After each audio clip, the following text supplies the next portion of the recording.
Ini iklan.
Assalamualaikum.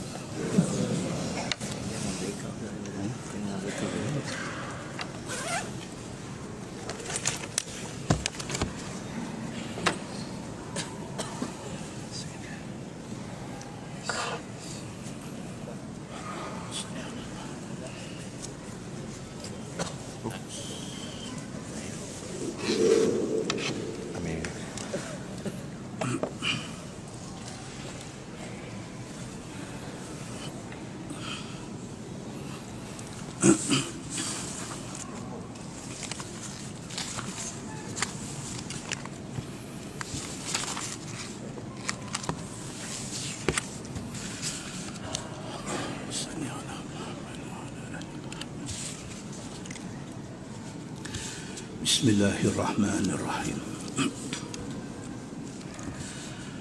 Assalamualaikum warahmatullahi wabarakatuh. Innal hamdalillah nahmaduhu wa nasta'inuhu wa nastahdihi wa nastaghfiruh.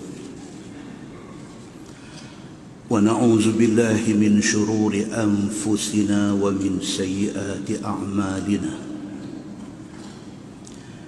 من يهد الله فلا مضل له ومن يضلل فلا هادي له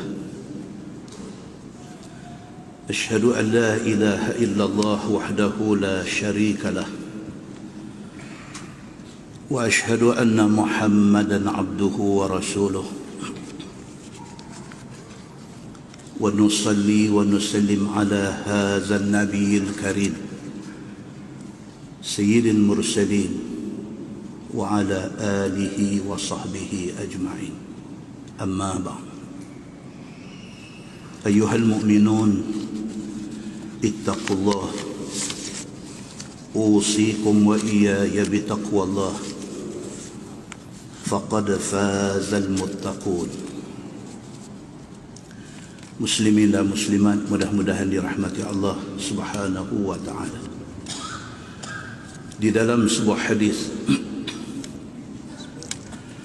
an Abdullah bin Umar radhiyallahu anhuma qala amara Rasulullah sallallahu alaihi wasallam في غزوة مؤتة زيد بن حارثة فقال رسول الله صلى الله عليه وسلم إن قتل زيد فجعفر وإن قتل جعفر فعبد الله بن رواحة Qala Abdullah, kuntu fihim fi tilkal ghazwah, faltamasna Ja'far bin Abi Talib, fawajadnahu fil qatla, wa wajadna ma fi jasadihi bid'an wa tis'ina min ta'na wa ramyah, atau kama qal, hadis sahih riwayat Al-Bukhari. Daripada Abdullah bin Umar bin Al-Khattab radhiyallahu anhuma, kata dia, Nabi sallallahu alaihi wasallam telah melantik Zaid bin Harisah untuk mengetuai pasukan tentera ke perang Mu'tah. Mu'tah, bukan Mu'tah, mim wa hamzah, Mu'tah. Tuan-tuan muslimin dan muslimat yang dirahmati Allah sekalian, perang Mu'tah satu perang besar. Okay, sebelum kita baca hadis ni, punca berlaku perang Mu'tah ini ialah apabila Nabi sallallahu alaihi wasallam hantar satu orang wakil dia, nama dia Harith bin Umair. Nabi hantar Harith bawa satu surat pergi kepada Raja Busra, Raja Rom. Nabi buat satu surat min Muhammad Rasulullah kepada dia. Harith bin Umair bawa. Dalam perjalanan dia daripada Madinah nak pergi ke sana, dia ditahan di tempat yang bernama Mu'tah. Mu'tah ni di mana tuan-tuan? Di Jordan. Dia satu kawasan yang duduk di dalam daerah Karak, bukan Karak Highway. Karak ni satu daerah di Jordan. Dia ditahan di situ dan dibunuh. Benda ni menimbulkan murka Nabi sallallahu alaihi wasallam. Sebab undang-undang antarabangsa, utusan tidak boleh dibunuh. Macam hari ni dah, orang press, reporter tidak boleh dibunuh.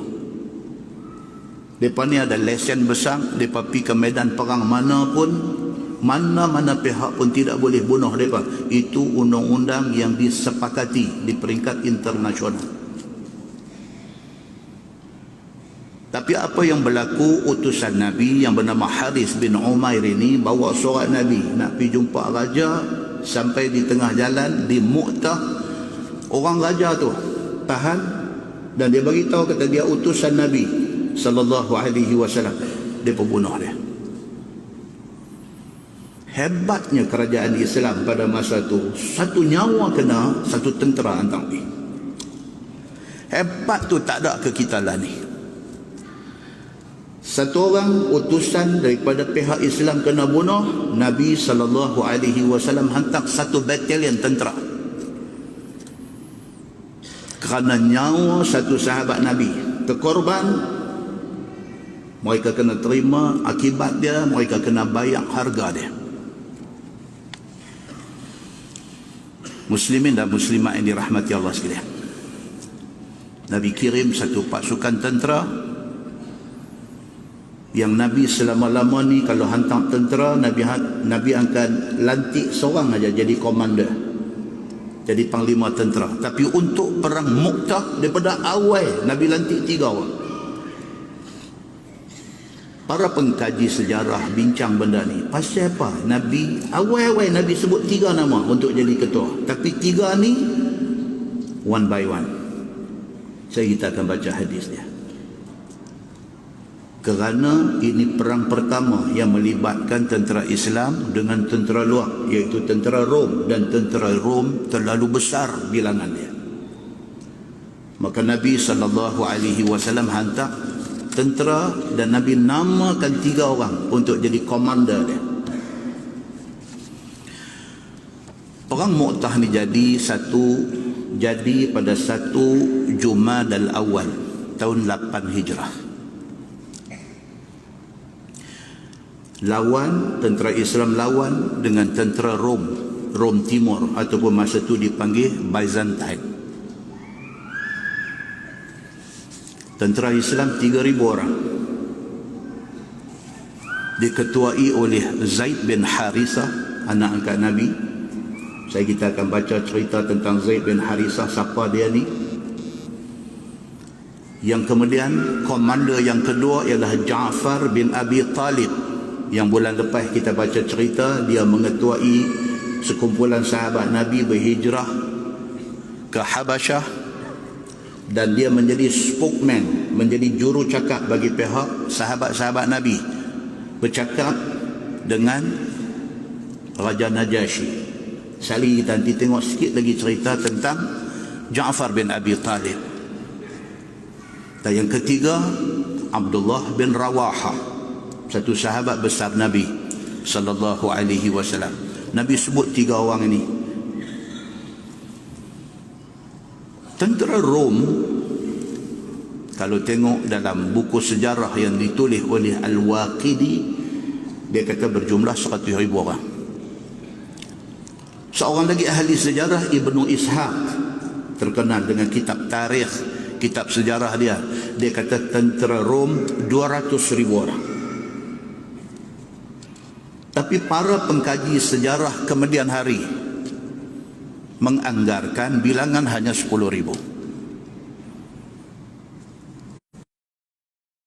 Kata tak mungkin tentera sampai 200,000 sampai 100,000. Dia kata ini exaggerated. Dia kata ini sengaja dibesar-besarkan. Tak perlu dibesar-besarkan macam tu. Walaupun nak tunjuk kata tentera Islam kuat, tentera Islam boleh mengalahkan bilangan yang ramai, tapi tak mau exaggerate. Ini ahli sejarah kemudian macam kita lah, macam kita kan nak exaggerate. Kata kuliah semalam ramai ke? Ramai. Cara sebut tu kita takut lah. Kata ada 1,000 mai kok mana, dia kata 5,000 lantangan. Exaggerate. Kira tengoklah sah Masjid Fahim ni 160 satu sah. Kalau ada 10 sah baru 1,600, pibuh 5,000. Walau hang suka dekat ustaz tu macam mana pun, janganlah exaggerate. Jangan exaggerate. Abang kata satu sah 160 orang, ada dalam 10 sah dalam 1,600, lelaki-lelaki perempuan sikit ada lah 2,000 pun cukup lah. Exaggerate ni tak bagus. Abang hak betul. Muslimin dan muslimah yang dirahmati Allah sekalian. So pengkaji sejarah yang kemudian dikata tentera Rom tak ada lah 100,000, 200,000 lagi tak ada, around 10,000 dia kata. 10,000 pun lawan dengan 3,000 dah cukup baik dah. Tentera Islam dah cukup baik dah. Cakap tutup dah cukup baik. Muslimin dan muslimah yang dirahmati Allah sekalian. Sambung hadis tadi daripada Abdullah bin Umar bin Al-Khattab radhiyallahu an. Dia kata Nabi SAW hantar satu pasukan tentera untuk lawan dengan tentera Rom, dan Nabi SAW sebut nama seorang-seorang komander yang akan memimpin tentera Islam itu. Faqala Rasulullah sallallahu alaihi wasallam, sabda Nabi sallallahu alaihi wasallam, in qutila Zaid fa Ja'far. Nabi kata yang akan jadi ketua ialah Zaid bin Harithah, anak angkat aku. Kalau sekiranya Zaid tewas, Zaid gugur, Zaid syahid di dalam peperangan itu, fa Ja'far, Nabi kata tempat Zaid akan diambil oleh Ja'far bin Abi Talib, sepupu aku. Saya cerita satu-satu ni. Zaid ni apa cerita dia, Ja'far ni apa cerita dia. Wa in qutila Ja'far fa Abdullah bin Rawaha.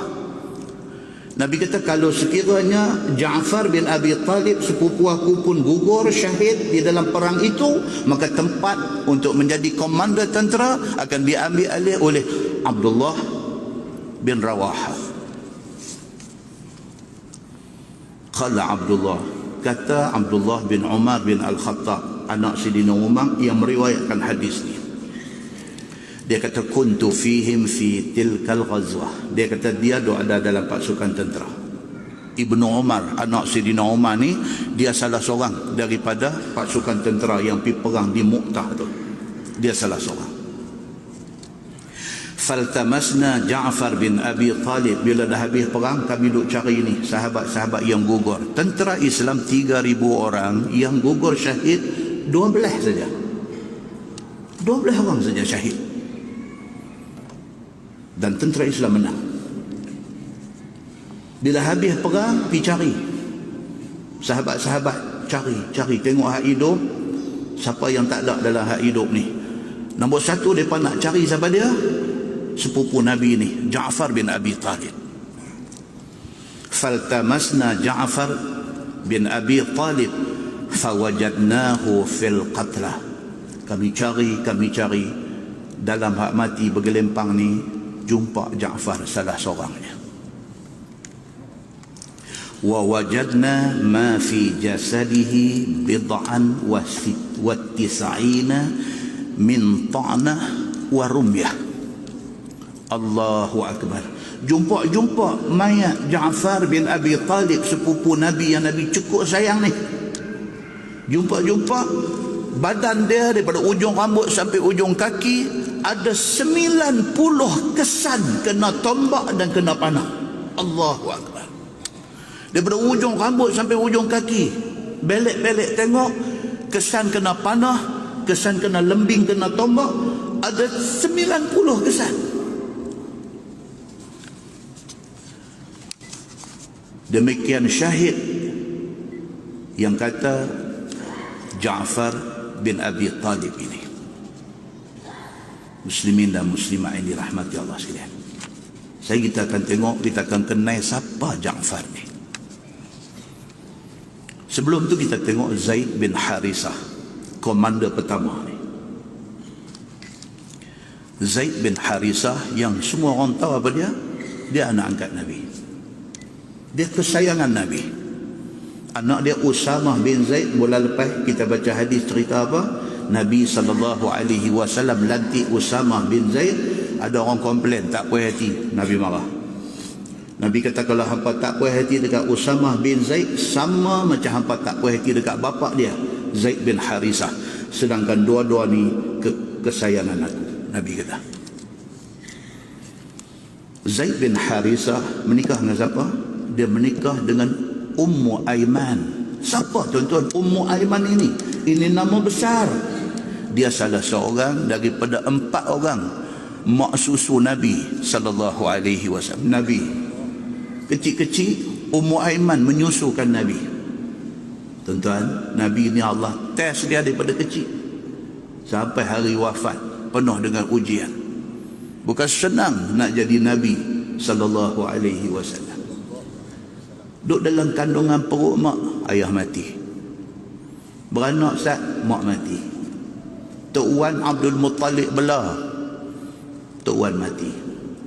Dia ambil alih oleh Abu Talib, pak penakan belah. Itu laluan hidup Nabi sallallahu alaihi wasallam. Ummu Aiman yang menikah dengan Zaid bin Harisah ni, siapa Ummu Aiman ni? Dia mak susu Nabi sallallahu alaihi wasallam. Kok mana cerita dia boleh pergi jadi mak susu Nabi? Ummu Aiman ni kok mana cerita? Ummu Aiman ni dulu adalah hamba kepada Abdullah bin Abdul Muttalib. Dia menjadi hamba perempuan kepada ayah Nabi sallallahu alaihi wasallam. Itu sebab bila mak Nabi mati, dia ambil alih. Automatik dia jadikan Nabi ni macam anak dia. Dia jaga Nabi, dia sayang Nabi ni. Allah Subhanahu wa taala saja yang mengetahui kasih dia kepada Nabi sallallahu alaihi wasallam. Ummu Aiman ni gelaran pasal anak sulung dia nama Aiman. Sebelum dia kahwin dengan Zaid bin Harisah, dia kahwin dengan Ubaid bin Zaid. Dapat anak nama Aiman, maka dipanggil dia Ummu Aiman. Bila dia kahwin dengan Zaid bin Harisah, dapat pula anak nama Usamah bin Zaid. Nabi sayang ni, sayang dekat Zaid bin Harisah, jadikan anak angkat Nabi. Sayang anak mereka pula Usamah bin Zaid, jadikan anak angkat Nabi sallallahu alaihi wasallam. Untuk nampak tentu penin tak? Ummu Aiman, mak susu Nabi, pergi menikah dengan anak angkat Nabi. Penin tak? Tak usah penin lah, itulah cerita dia. Memang itu cerita dia. Dia fikir pula, tak, ustaz kata Ummu Aiman ni mak susu Nabi. Okey. Jadi kok mana cerita pula lepas tu pergi menikah dengan anak angkat Nabi pula, takkan mak pergi jadi anak pun. Duduk pening kot tu. Muslimin dan muslimat yang dirahmati Allah sekalian. Ummu Aiman ni dia orang Ethiopia. Tak segak. Ummu Aiman ni dia orang Ethiopia, dia tak segak. Itu sebab bila dapat anak nama Usamah bin Zaid. Usamah ni ikut dia kulit gelap, sedangkan Zaid bin Harisah ni kulit putih. Ni pun ada satu cerita pula. Jadi soksek di dalam kalangan masyarakat di Madinah ni, dia berduk kata, betul ke Usamah ni anak Zaid? Awak color lain. Manusia, tuan-tuan, manusia. Saya kira lah manusia di Malaysia dengan manusia hidup zaman Nabi, semua pun manusia. Duk bersembang. Betul ke Usamah ni anak Zaid bin Harisah? Pasal apa Zaid putih, Usamah gelap? Pasal mak dia Ummu Aiman ni orang Ethiopia, mak dia kulit gelap. Biasalah anak keluar mai, kadang ikut ayah, kadang ikut mak. Tapi duk bunyi soksek tu menyebabkan Nabi SAW jadi tak seronok. Nabi jadi tak happy dengan benda tu. Sehingga kan timbul satu hadis Nabi SAW daripada Aisyah radhiyallahu anha. Dia kata, dakhala alayya Rasulullah SAW zata yaum wa huwa masrur. Aisyah kata Nabi SAW satu hari balik ke rumah Aisyah ni, wa huwa masrur. Nampak Nabi ni happy, nampak seronok. Faqala, sambil Nabi kata dekat Aisyah ni, dia kata, ya Aisyah, alam tara anna mujazzizan dakhala alayya fara'a Usamah bin Zaid wa Zaidan wa alayhima qatifah qad ghataya ru'usahuma wa badat aqdamuhuma faqala inna hadhihi al-aqdam ba'daha min ba'd. Atau kama qal, hadis sahih riwayat Al-Bukhari. Nabi satu hari balik ke rumah, balik seronok, nampak satu macam yang happy. Aisyah kata, awak ni, Nabi kata dekat Aisyah, dia kata, wahai Aisyah, hang tahu tak tadi ada satu mujazzizan. Mujazzizan ni juga disebut qaif. Kalau tengok dalam bahasa Arab ni, dia kata qaif atau mujazzizan ni apa dia? Dia kata allazi ya'rifun nasab bi firasatihi wa nazarihi ila a'dha'il maulud wal walid. Dia pandai dalam masyarakat Arab mujazziz ataupun qaif ini. Dia pandai orang yang ada keahlian. Dia tengok orang tu, dia ada satu firasat. Dia boleh tahu dia ni anak siapa, dia ni anak siapa. Itu kelebihan depa ni, mujazziz ataupun qaif ni. Nabi SAW kata apa? Dia kata, hang tahu dah Aisyah, tadi qaif ni ahli yang boleh tengok, boleh kenal orang ni. Melalui firasat dia boleh kenal.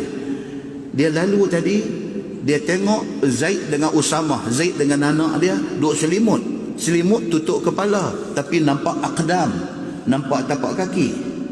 Dia tak tahu siapa dalam selimut tu. Qaif ni, dia tengok tapak kaki dua orang. Satu tapak kaki ni kulit dia cerah sikit, yang ni kulit dia gelap sikit. Tiba-tiba dia pergi sebut, Nabi duduk ada situ, dia kata inna hadhil aqdam ba'duha min ba'din. Hadis Bukhari.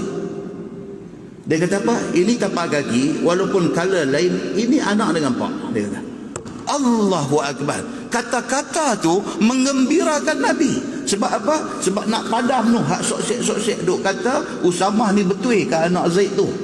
Bila Qaif ni kata tanpa mengetahui siapa duk dalam selimut tu, tengok tapak kaki color lain pun, dia tengok tu berdasarkan ilmu dan firasat yang ada dekat dia, dia kata ni anak dengan bapa. Nabi dengar macam tu, Allahu Akbar, seronok.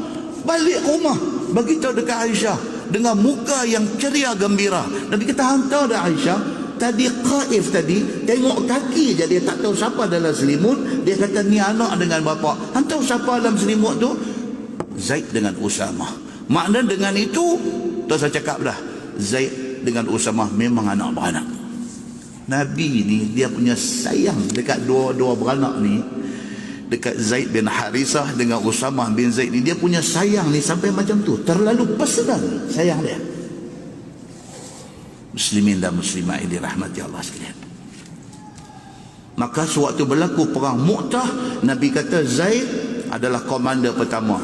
Kalau Zaid gugur syahid, yang menggantikan dia ialah Ja'far bin Abi Talib, sepupu aku.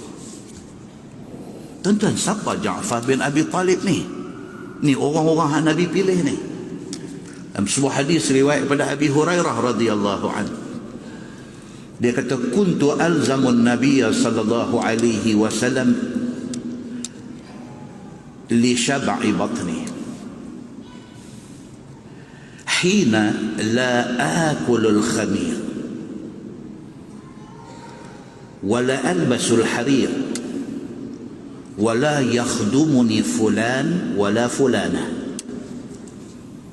وألصق بطني بالحصباء واستقرئ الرجل الآية وهي معي كي ينقلب بي فيطعمني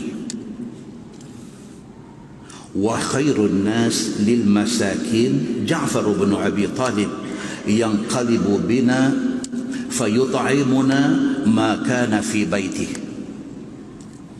حتى إن كان لا يخرج إلينا العكة ليس فيها شيء فنشتقها فنلعق ما فيها أو كما قال حديث صحيح رواية البخاري. Abu Hurairah radhiyallahu anhu, dia kata apa? Aku dengan Nabi ini tak berpisah, macam tuan dengan bayang-bayang. Kata Abu Hurairah yang riwayat hadis Nabi ribu-ribu buah ni, oh dia dengan Nabi ni follow rapat. Tapi dia kata aku nak abang dekat hampa, aku dah ikut Nabi ni li shiba'i batni, dalam keadaan perut kenyang. Itu dia lagu tu. Tuan-tuan, kalau tak baca syarah hadis ni, tuan-tuan cerita kot lain. Tuan-tuan ni cerita, dia ikut Nabi ni memang perut kenyang. Orang duk jamu, si daging, orang duk jamu. Tuan-tuan duk ingat Nabi macam ustaz-ustaz lah ni. Dah tuan. Bila baca syarah hadis, bukan itu maksud dia. Maksud Abu Hurairah, dia kata kuntu alzamun nabiyya sallallahu alaihi wasallam li shiba'i batni. Aku duk ikut Nabi sallallahu alaihi wasallam dalam keadaan perut kenyang. Dalam syarah hadis dia kata apa? Maksud perut kenyang itu rasa macam kenyang tapi lapang. Kenyang apa? Kenyang dengan ilmu tapi perut lapang. Bukan hakikatnya perut kenyang sungguh. Oh, tuan-tuan, kita baca ni, dia ingat lagu ustaz-ustaz lah ni lah.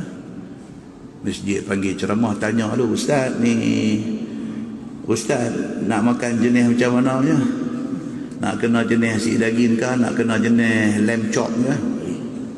Ustaz lah ni kan, ustaz ni pun kata saya nasi malam tak apa boleh pi, Lemcok ni cara-cara orang putih pun saya tak apa boleh. Cari roti tanduri sudah. Oh, mana nak cari roti tanduri ni? No, nak kena terekam pi. Ustaz lah banyak kai. Nabi SAW bukan macam tu. Bukan kata Nabi, orang yang ikut dia pun perut kosong. Hina la akulul khamir, kata Abu Hurairah radhiyallahu an, dia kata kadang-kadang sampai nak dapat roti makan pun tak ada. Hampa jangan sembang kata nak makan nasi Arab, nak pergi restoran Hadramaut. Roti pun tak dapat kadang tu. Tapi ikut Nabi. Nabi pergi mana ikut Nabi mengajar apa, duk tadah, duk dengar, duk mengambil ilmu daripada Nabi, perut kosong. Roti pun tak ada kadang-kadang. Wala albasul harir, jangan haraplah kami ni nak dapat pakai pakaian sutra. Masa tu sutra belum diharamkan. So dia buat contoh, dia sebut sutra. Dia kata jangan mimpilah nak dapat kain sutra buat pakaian. Wala yakhdumuni fulan wala fulana. Tak pernah adalah khadam sama ada laki-laki ataupun perempuan. Tak ada. Buat je sendiri, basuh baju sendiri, buat apa semua sendiri, tak ada siapa tolong pun. Abu Hurairah menceritakan zaman susah dia. Muslimin dan muslimat yang dirahmati Allah. Wa ulsiqu batni bil hasba, dia kata kadang-kadang sampai satu tahap aku terpaksa ambil batu ikat sendai perut ni pasal lapar. Cari batu bubuh, ambil kain berkah di perut ni, tekan perut ni pasal apa? Terlampau lapar. Tekan dengan batu nak bagi tak rasa lapar. Tuan-tuan, Islam yang kita terima hari ini dengan senang lenang, sampai kita tak tahu harga Islam ini. Islam ni mai kat kita melalui sahabat macam ni. Ni Islam yang kita dapat hari ini ni senang lenang, mai masjid macam ni pun duk ada, duk dalam aircon. Kadang-kadang sangat blackout. Kadang-kadang sangat. Muslimin dan muslimat yang dirahmati Allah sekalian. Abu Hurairah ni yang kita duk jumpa berapa banyak hadis ni. An Abi Hurairah, an Abi Hurairah. Abu Hurairah ni dia dengan Nabi, mengambil ilmu daripada Nabi, sanggup menjadi khadam Nabi, dia berkhidmat apa juga benda yang disuruh oleh Nabi. Dia melalui hidup susah yang macam ni. Roti pun tak ada kadang-kadang. Dia kata kadang-kadang kena ambil batu sendai di perut ni, lapar dia kata. Wastaqri'ur rajul al-ayah wa hiya ma'i kay yanqaliba bi fayut'imuni. Kadang-kadang ni dia kata tengok orang duk harap kau ada siapa-siapa nak suruh dia tolong baca ayat Quran hak turun dekat Nabi yang dia hafal, suruh dia tolong baca Quran, mudah-mudahan dengan Quran yang dia baca tu dia boleh dapat makanan daripada orang tu. Allahu Akbar. Tuan-tuan, ustaz hari ni orang telefon nak panggil ceramah minta 2,000. Ustaz hari ni orang panggil untuk ceramah minta 5,000. Untuk dia lain, untuk PA dia lain, untuk kapal terbang lain, untuk hotel lain. Tuan-tuan, Nabi SAW dengan sahabat macam ni, macam kita duk baca ni. Maka tidak heran tarbiyah Nabi SAW dan para sahabat Nabi, dia melekat dalam hati. Dia tak ada ingat lain, dia ingat Allah Subhanahu wa ta'ala. Tuan-tuan, apa jadi? Kata Abu Hurairah ni, aku susah, aku miskin, sampai tengok orang kok ada siapa nak suruh aku baca Quran dekat dia, mudah-mudahan dengan tu aku dapat makan. Suruh baca, belanja makan. Muslimin dan muslimat yang dirahmati Allah sekalian. Baik, dia kata apa? Dia kata wa khairun nas lil masakin Ja'far bin Abi Talib yang qalibu bina. Dia kata dalam ramai-ramai ni, Abu Hurairah kata dalam ramai-ramai ni satu orang yang aku tak boleh lupa, dia cukup kesian dan sayang dekat orang miskin. Siapa dia? Ja'far bin Abi Talib. Dia bukan orang kaya, Tapi dia tak boleh tengok orang miskin, dia tak boleh tengok orang susah, dia nak tolong. Tuan-tuan,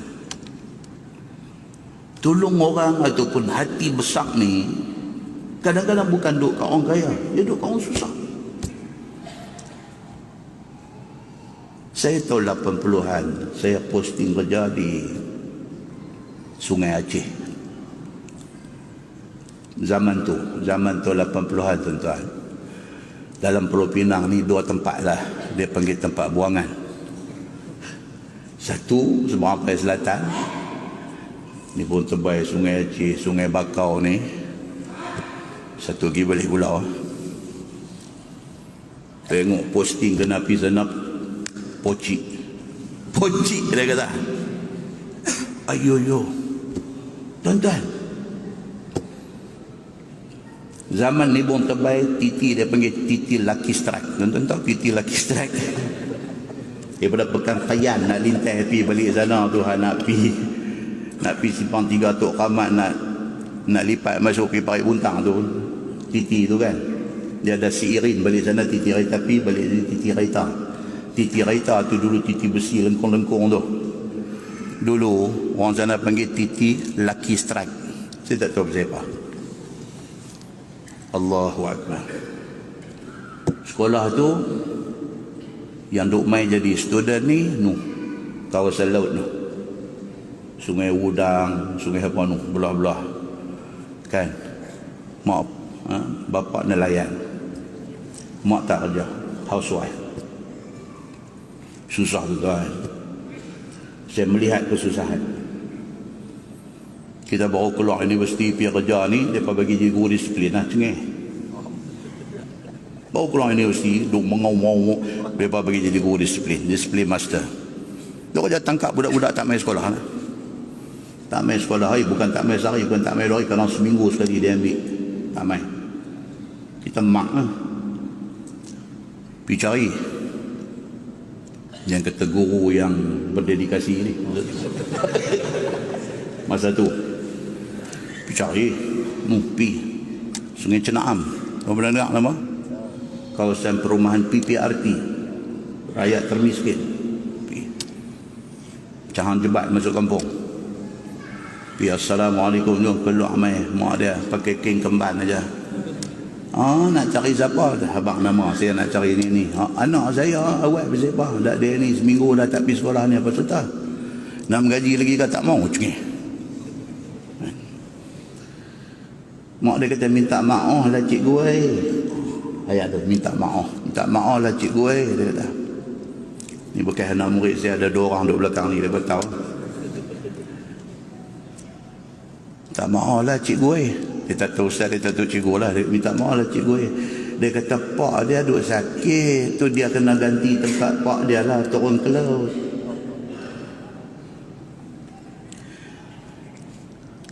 Kita dengar berdebuk dia main perut. Kalau dia tak turun ke laut, kami nak makan apa?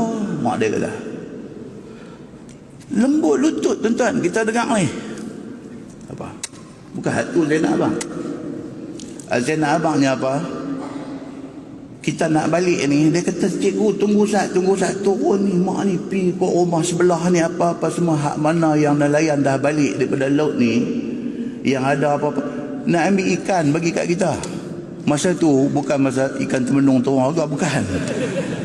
Dia besar hati kan, dia besar hati ni. Cikgu main ni nak cari anak dia pasal buat salah, pasal tak pergi sekolah pun dia besar hati. Dia nak pergi cari ikan boleh berapa ekor ke, dia nak bagi kat kita ni. Seronok ni pasal cikgu main. Allahu Akbar. Kalau kita tak pernah duduk dalam kemiskinan dan kita tidak pernah tengok kemiskinan, apa kita faham tentang kemiskinan? Kuliah saya di Masjid Sultanah Bahia dulu, saya cerita susah orang ni kena makan sotong buat cincin kan. Tuan-tuan ada dengar? Makan sotong rebus aja, rebus dengan serai aja, tapi dapat pun catur, mak bagi seorang sekong aja. Dapat tu makan nasi ni, sotong tu potong ni buat cincin dulu. Habis makan nasi duk gerik sotong di jari tu. Orang susah tuan-tuan. Saya sebut benda tu di Masjid Sultanah Bahia Tuan-tuan ramai mai salam lepas tu dia kata Allahu Akbar, tak rasa semua. Kami lalu benda tu. Kita cerita benda ni, orang yang tak pernah susah, tak pernah melihat kesusahan, apa dia faham? Bila video tu masuk dalam YouTube, saya duk baca komen ni. Ada yang tulis, ustaz kalau nak mohon pun berpada-pada.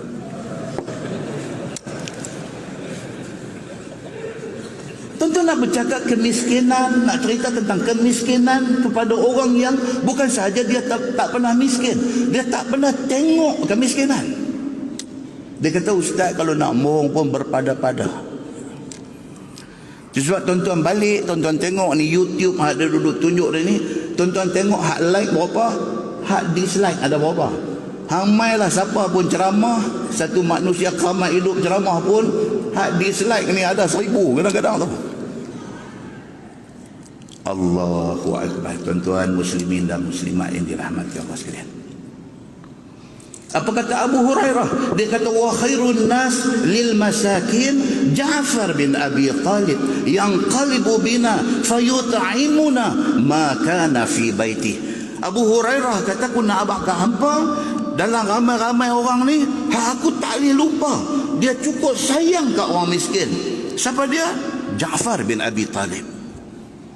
Ni hak asal kita baca hadis dalam perang Mu'tah, dia terkorban, dia ada berapa bekas di badan dia, berapa tuan-tuan?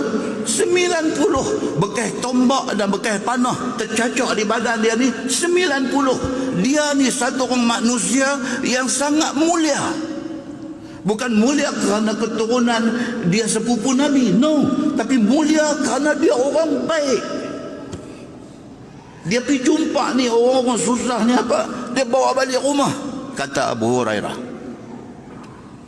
dia bawa balik rumah sahabat-sahabat susah ni, ahlus sufah dia panggil. Dia bawa balik mai di rumah dia, fayut'imuna, dia bagi kami makan. Kata Abu Hurairah, dia pun bukan orang senang, dia bukan orang kaya, tapi dia hati dia besar. Dia nak share apa yang dia ada dengan orang susah. Hatta in kana la yukhriju ilaina al-'ukkah laysa fiha syai'. Sampailah sehari tu dia panggil kami pergi di rumah dia, nak bagi makan tak ada apa, tapi panggil orang main di rumah dia, besar hati, nak bagi makan tak ada apa. Dia bawa keluar satu ukkah, ain kaf ta marbutah. Ukkah ni dia perut menatang, kan daripada ubat geriba, perut menatang tu dia jahit, dia tahu hayang dalam tu. Kadang-kadang dia buah makanan dalam tu. Dia panggil ukkah. Dia kata satu hari Ja'far bin Abi Talib ajak kami pergi di rumah dia. Kami tu ingat ada benda nak makan. Tak ada benda nak makan. Dia bawa keluar ukkah tu, pegang-pegang kempeh, tak ada apa dalam tu. Dia kata buka tengok, kok ada apa. Kami pun belah, dia kata fanasyaqa taqwa. Kami pun belah ukkah tu tengok kok ada apa. Tak ada apa. Abu Hurairah kata apa? Fanal'aqu ma fiha. Adalah kesan-kesan bekas-bekas macam ada makanan tu, pakai jilat seorang sikit. Hadis ini hadis sahih riwayat Al-Bukhari, first grade punya hadis. Muslimin dan muslimat yang dirahmati Allah sekalian. Demikian yang dikatakan kehidupan para sahabat Nabi ridwanullah alaihim ajma'in. Ja'far bin Abi Talib ni tuan-tuan, dia ni siapa dia tuan-tuan? Dia anak Abu Talib. Abu Talib ni siapa? Pak menakan Nabi. Yang masyhur cerita dia apa ni? Masyhur cerita dia nak mati, Nabi duduk ada sebelah dia. Nabi kata, ya am, qul la ilaha illallah. Pakcik katalah la ilaha illallah. Tak. Balik tengok, balik tepi kata, hal targhabu an millati Abdul Muttalib. Hang takkan nak tinggal agama pak kita Abdul Muttalib? Tak kata. Nabi kata, ya ammi qul la ilaha illallah. Katalah la ilaha illallah. Tak boleh. Ni Abu Talib ni. Abu Talib ni pak penakan Nabi sallallahu alaihi wasallam. Mati tak masuk Islam. Bini Abu Talib nama Fatimah binti Asad. Bini dia. Maksudnya apa? Mak penakan Nabi sallallahu alaihi wasallam. Maksudnya apa? Maksudnya mak Sayyidina Ali bin Abi Talib. Fatimah binti Asad ni pula lain. Bila mati laki dia Abu Talib, dia tak Islam lagi. Bila mati Khadijah isteri Nabi sallallahu alaihi wasallam, dua-dua ni mati, Nabi jadi cukup duka cita. Nabi jadi upset. Nabi jadi macam depres. Sehingga tahun tu dipanggil Amul Huzni, tahun kesedihan. Tahun ke-10 Nabi dilantik jadi Nabi, belum hijrah ke Madinah. Siapa yang menjadi galang ganti kepada Abu Talib, kepada Khadijah yang mati ni siapa? Fatimah binti Asad ni. Mak Sayyidina Ali, isteri Abu Talib ni, dia jadi galang ganti. Dia belum masuk Islam masa tu. Dia sayang Nabi ni, Allah Subhanahu wa taala Tuhan yang mengetahui.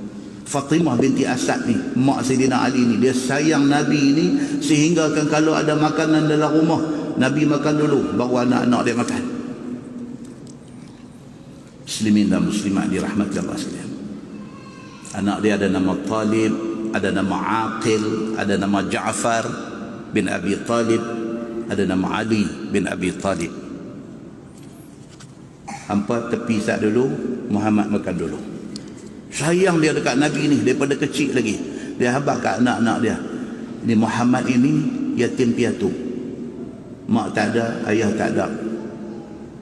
Bagi keutamaan dekat Muhammad. Sehingga Nabi hijrah Mekah pi Madinah, dia ikut pi. Ada sebahagian ahli sejarah kata dia tak ikut pi.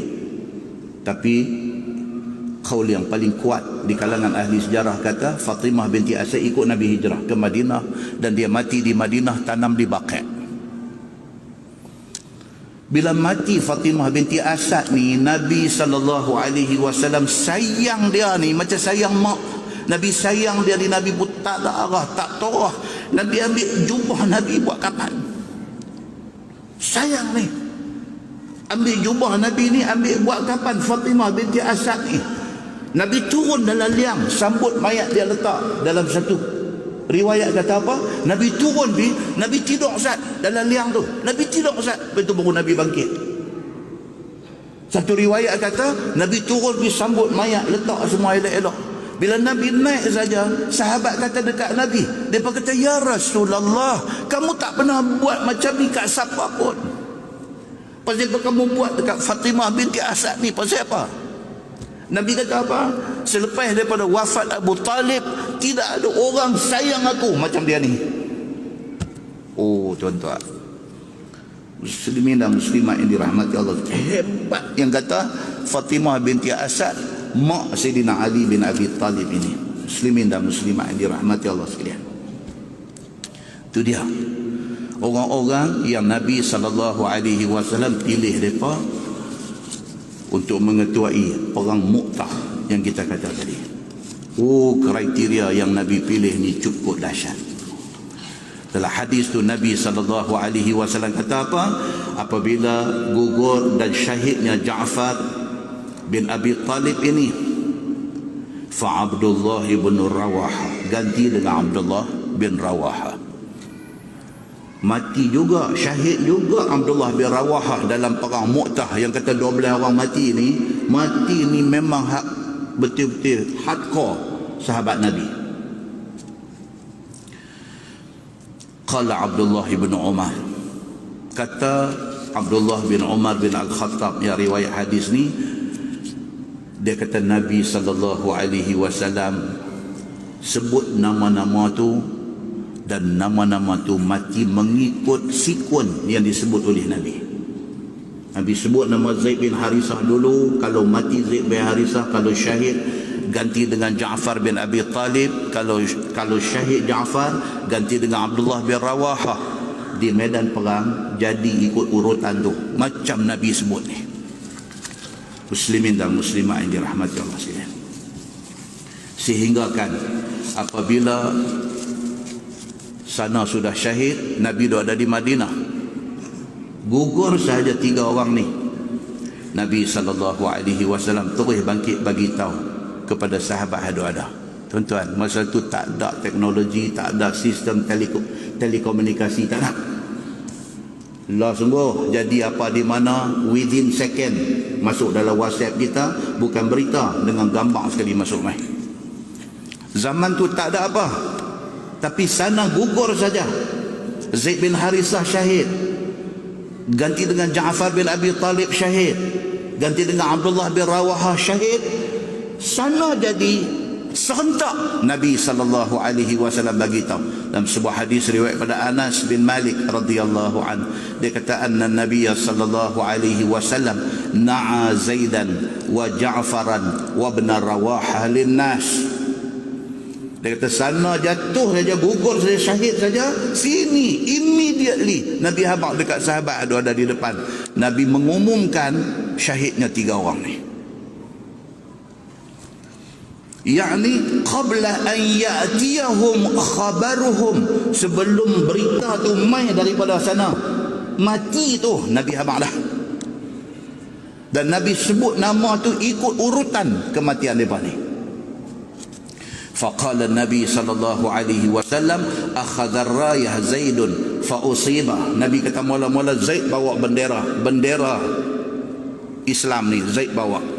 Summa akhadha Ja'far, Zaid bawa dan dia terkorban. Bendera tu tak ada jatuh, Ja'far pergi ambil. Ja'far bawa pula, Ja'far pula gugur syahid, bendera tak ada jatuh, Abdullah bin Rawahah pula ambil. Bila Nabi habaq macam tu, wa'ainahu tazrifan, dia habaq kat sahabat ni ayak mata berat. Nabi ni ayak mata berat. Dia nak bagi tahu kat sahabat ni syahidnya 3 orang ni, Zaid bin Harisah, Ja'far bin Abi Talib dengan Abdullah bin Rawahah. Sambil doa habaq tu ayak mata berat ni Nabi ni. Hatta akhadha ar-rayah sayfun min suyufillah. Nabi kata akhirnya bendera Islam itu disambak oleh Khalid bin Al-Walid, yang dinamakan dia, yang dipanggil dia dengan nama Saif min suyufillah. Dia ni dipanggil dengan nama pedang daripada pedang-pedang Allah. Dia tangkap bendera tu dan dia bawa tentera Islam sehingga meraih kemenangan di dalam perang Mu'tah. Tentang Ja'far bin Abi Talib putih tangan dua-dua belah. Dia duk pegang dengan bendera dengan tangan kanan, kena tetak putih. Bendera nak jatuh, dia sambak dengan tangan kiri, kena tetak tangan kiri putih. Dia kapit dengan celah ni, ada ni. Macam tu punya jaga bendera Islam ni. Muslimin dan muslimat dirahmati Allah sekalian. Maka dengan kerana tu Ja'far bin Abi Talib, Nabi panggil dia Ja'far At-Tayyar, Ja'far yang mempunyai 2 sayap. Nabi kata apa? Tangan dia yang terpotong itu Allah akan ganti dengan sayap dalam syurga. Dia. Muslimin dan muslimat yang dirahmati Allah sekalian. Dan hadis lain cerita pula an Khalid bin Al-Walid. Khalid Al-Walid sendiri cerita, dia kata laqad duqqa fi yadi yawma Mu'tah 9 asyaf. Khalid bin Al-Walid kata banyak-banyak perang Mu'tah ni memang challenging betul. Dia kata tangan aku 9 bilah pedang, 8 patah. 9 pedang dia pakai dalam perang Mu'tah saja. 9 bilah pedang dia pakai, 8 patah. Wasadarat fi yadi safihatun li yamaniyah. Dia kata last kali hak tinggal bilah yang terakhir itu ialah pedang buatan Yaman. Dia kata. Dan akhirnya dia membawa tentera Islam menang di dalam perang Mu'tah itu. Muslimin dan muslimah yang dirahmati Allah sekalian. Hebatnya para sahabat Nabi semata-mata kerana nak bawa main Islam kat kita ni. Tuan-tuan, apa benda dengan kita ni yang tak sayang Islam sampai macam doa ada hari ni? Punya tak sayang agama sendiri, punya tak sayang ni. Sedangkan para sahabat dulu macam ni kisah mereka kerana nak mempertahankan Islam. Tuan-tuan, kita jadi orang baik di atas dunia ni, Allah Subhanahu wa taala dan Rasul sallallahu alaihi wasallam sayang kita. Kita baca cerita bulan lepas tentang Raja Najasyi. Dia orang baik. Tentu kalau tengoklah hadis riwayat daripada Jabir radhiyallahu anhu, dia kata qala Nabi sallallahu alaihi wasallam hina mata Najasyi. Hadis tu kata pada hari Najasyi mati, ni pun serupa, Najasyi mati tak dan sampai berita daripada sana, daripada Habasyah, tak sampai lagi. Nabi tahu dah, Nabi habaq dah dekat sahabat-sahabat ni. Nabi kata pada hari ini matal yaum rajulun salih. Nabi kata hari ini telah mati seorang lelaki yang salih. Salih ni maksud dia apa tuan-tuan? Baik. Nabi kata al-yaum, pada hari ini satu orang laki-laki yang salih sudah mati. Faqumu fasallu ala akhikum ashamah. Nabi kata bangkit semua, jom kita sembahyang kepada saudara kita yang bernama Ashamah. Itu nama betul dia, Ashamah. Dia dipanggil dengan gelaran Najasyi.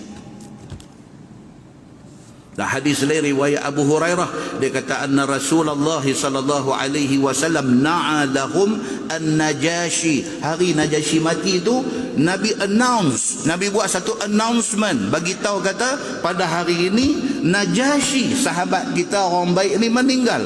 Sahibal Habasyah, dia adalah pemerintah Habasyah.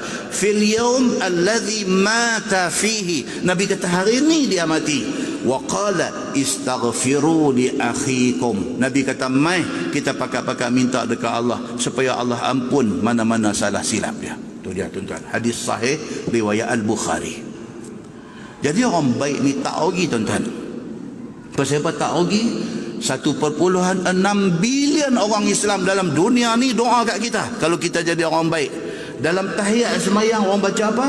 Assalamu alaina wa ala ibadillahi salihin. Ya Allah, bagikanlah selamat kepada kami dan kepada semua saudara kami yang salihin, yang baik-baik. Kalau kita dapat title tu, title salih itu, kita masuklah doa tu. 1.6 juta, 1.6 bilion umat Islam satu dunia doa minta Allah bagi selamat kepada kita kalau kita salih, kalau kita jadi orang baik. Saya minta diri saya dan tuan-tuan, mari kita cuba untuk jadi orang baik insya-Allah. Mudah-mudahan mukadimah itu memberi manfaat kepada kita insya-Allah. Kita menggunakan Bahrul Mazi jilid 21. Bahrul Mazi jilid 21. Muka surat 125. Muka surat 125.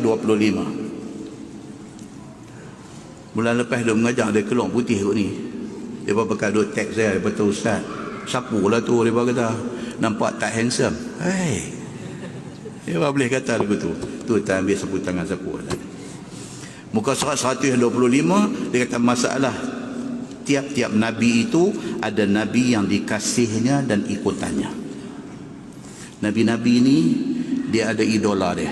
Dia nak abang itu. Nabi-nabi ini dia ada idola macam kita. Kita ada idola kita. Ada orang idola dia, ayah dia. Bagi dia ayah dia. Ayah dia hero. Ada ayah dia yang terbaik. Ayah dia Superman. Ayah dia semua. Ada orang idola dia siapa? Guru dia masa sekolah menengah ada seorang. Oh, dia idolize kawan ni sampai tak tahu nak abang. Dia idolize. Dia admire. Dia. Saya masa duduk kolej Islam dulu seorang ustaz. Hidup lagi sampai lah, hidup lagi dia. Sihat lagi. Ustaz Idris bin Haji Ahmad nama dia. Duduk Kedah lah ni. Ustaz Idris. Allahu Akbar tuan-tuan. Dia balik Mesir, dia posting di kolej Islam. Baru graduate masa tu. Posting di kolej Islam. Dia mengajar tafsir dengan hadis. Ramai-ramai guru ada ni, kelas dia yang tertunggu-tunggu. Dia simple lah. Dia tiap-tiap hari mengajar pakai baju short sleeve, tain masuk dalam. Kasut dia nanti pakai track shoe, masuk sukan di sekolah. Baca dia buat relax, dia buat tak peduli. Allahu Akbar. Saya tak tahu dia mengajar sampai kat saya. Sampai. Bukan kata guru lain tak bagi, tapi hak ni yang macam kita nak baca ni, kita rasa lain.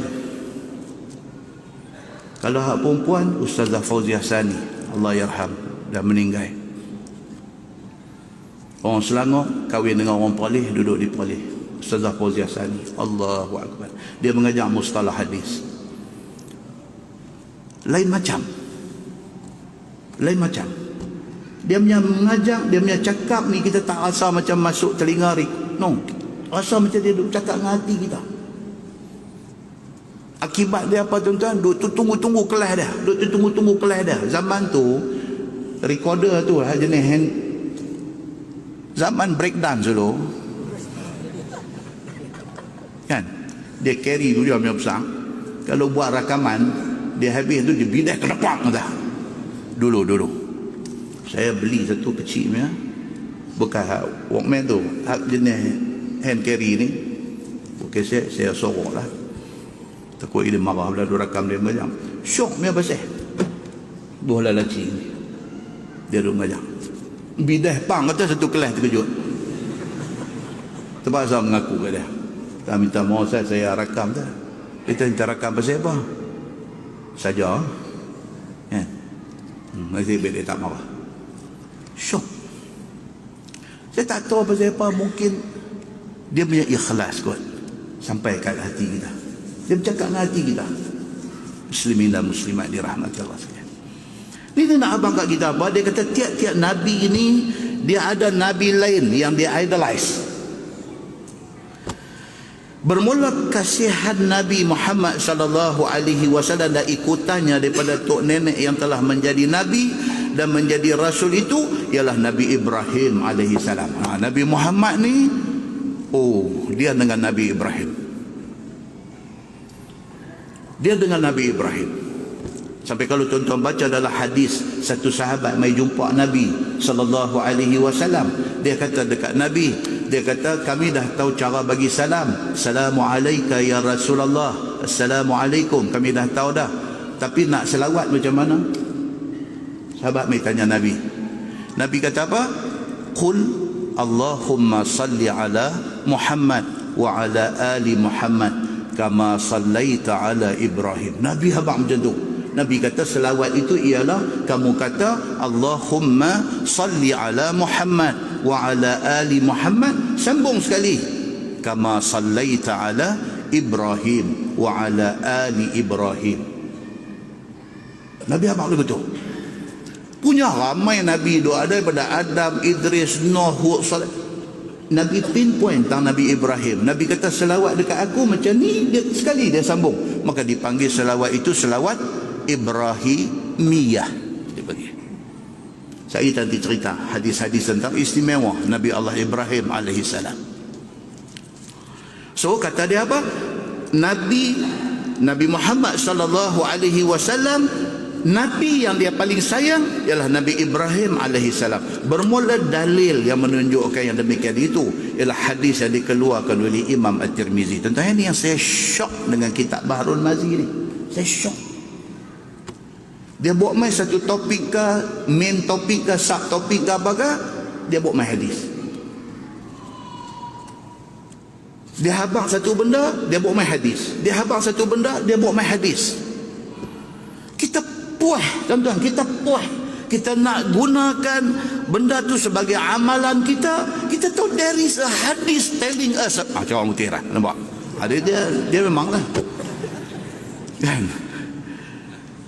Kita tahu kata hadis ada. Subhanallah. Dan Syekh Idris Al-Marbawi yang tulis kitab Bahrul Mazi ni pula, dia bawa main hadis, dia bagi tahu pula hadis ni apa? Sahih ke? Hasan sahih ke? Hadis ni hasan ke? Hadis ni dhaif ke? Dia bagi tahu. Allahu Akbar. Muslimin dan muslimat yang dirahmati Allah sekalian. So dia kata bermula dalil yang menunjukkan yang demikian itu adalah hadis yang dikeluarkan oleh Imam At-Tirmizi. Kata dia, an Abdillah radhiyallahu anhu qala Rasulullah sallallahu alaihi wasallam, inna likulli nabiyyin ulah minan nabiyyin Diriwayat kepada seorang sahabat Nabi sallallahu alaihi wasallam, nama dia Abdullah bin Mas'ud radhiyallahu an. Katanya sabda Nabi sallallahu alaihi wasallam bahwasanya bagi tiap-tiap nabi itu ada orang yang dikasihnya. Dia kata apa? Tiap-tiap nabi ini dia ada orang yang dia kasih. Dan orang yang diikutnya daripada kalangan nabi-nabi. Dia ada yang dia jadikan sebagai satu idola dia. Bukannya seperti Yahudi dan Nasrani. Berkata mereka itu Nabi Ibrahim alaihissalam itu beragama Yahudi, dan kata Nasrani Nabi Ibrahim alaihissalam itu beragama Nasrani. Nabi Ibrahim ni menjadi rebutan. Tuan-tuan pergi Hebron, kan saya sebut itu kalau ada rezeki nak pergi umrah, singgah di Amman, Jordan, masuk ke Jerusalem, ziarah Baitul Maqdis, Masjid Aqsa, satu trip pergi ke Hebron, ataupun orang Arab sana panggil Ibrahim Al-Khalil. Dia panggil bandar Ibrahim Al-Khalil. Di sana ada satu masjid Nabi Ibrahim. Dalam tu ada kubur Nabi Ibrahim. Kubur Nabi Ibrahim ni dia potong sama setengah. Dia potong sama setengah. Ni yang kata Yahudi ni. Dia bagi sebelah balik ni, sebelah arah ke kiblat kita ni, dia bagi kat orang Islam pergi ziarah. Daripada tengah kubur bawa pergi ke belakang, hak depa punya. Nabi Ibrahim ni, Abraham dia bagi. Okay. Depa pun kata itu Nabi depa juga. Depa pun nak juga Nabi Ibrahim ni. Kan baru ni duk viral satu video tunjuk kata kawasan yang dia tak pernah buka selama ni, tiba-tiba dia buka, boleh pergi masuk tengok the whole kubur Nabi Ibrahim. Sekali-sekala dia buka. Tuan, mereka pun klaim kata Nabi Ibrahim ni agama mereka. Yahudi kata Ibrahim ni agama kami, dia ikut agama Yahudi. Nasrani pun kata no, Abraham Kristian. Dia kata ni, dia beritahu, bukankah agama Yahudi itu kemudian daripada turun Taurat? Ini hujah dia, hujah di pihak Islam. Timbul agama Yahudi ini zaman Nabi Allah Musa alaihi salam. Nabi Ibrahim awal lagi, macam mana dia ikut hampa kemudian ni pula? Apa punya orang macam tu, lebih kurang cara cakapnya. Hujah menyalahi fakta. Okey. Dan agama Nasrani itu kemudian daripada turunnya Injil. Lagilah pula Injil tu Nabi Isa last tu. Macam mana hang klaim kata Nabi Ibrahim ikut? Please lah. Dan tidakkah antara Nabi Ibrahim dan Nabi Musa yang diterima kitab Taurat itu turun hampir 600 tahun selepas dia? Lepas wafat Nabi Ibrahim 600 tahun baru main Nabi Musa, baru main kitab Taurat. Macam mana hang kata dia ikut benda tak ada lagi? Dan senggang antara Nabi Musa alaihi salam dan Nabi Allah Isa alaihi salam 1600 tahun. Lagi jauh. Macam mana hang kata Nabi Ibrahim agama Nasrani, sedangkan kitab pun tak turun lagi? Macam mana kata dia ikut apa? Macam tu. Maka pada masa mana Nabi Ibrahim beragama Yahudi ataupun agama Nasrani? Dan pula adakah tersebut di dalam Taurat dan di dalam kitab Injil itu yang Nabi Ibrahim itu beragama Yahudi ataupun Nasrani? Dalam Taurat ada sebutkah kata Nabi Ibrahim ikut kitab Taurat?